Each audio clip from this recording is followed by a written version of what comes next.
Welcome to the Tech Egg. Don't get scrambled. Enjoy the video. You start by importing only the clips you need so the timeline stays lightweight.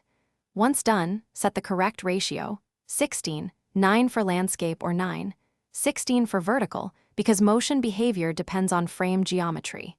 Next, trim each clip to the exact in and out points to focus the motion on the subject. You're doing this now to reduce unnecessary keyframes later. It makes motion smoother and faster to edit. Make sure clips are arranged in the order you plan to animate.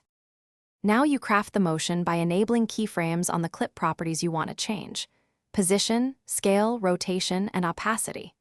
Place a starting keyframe, move the playhead, then change the property to create the next keyframe. You're building motion across time. Use easing, ease in and ease out, so movements feel natural rather than robotic. Once you've blocked the motion, preview at half speed and adjust spacing between keyframes to refine timing. This is where a good animation becomes believable.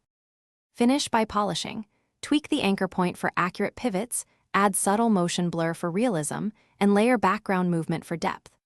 Once satisfied, export using H.264 with the project resolution and a moderate bitrate to preserve smooth motion.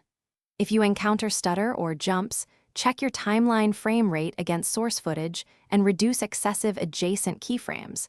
Sometimes consolidating motion into fewer, longer keyframes fixes jitter. Finally, review the exported file and adjust as needed for platform delivery.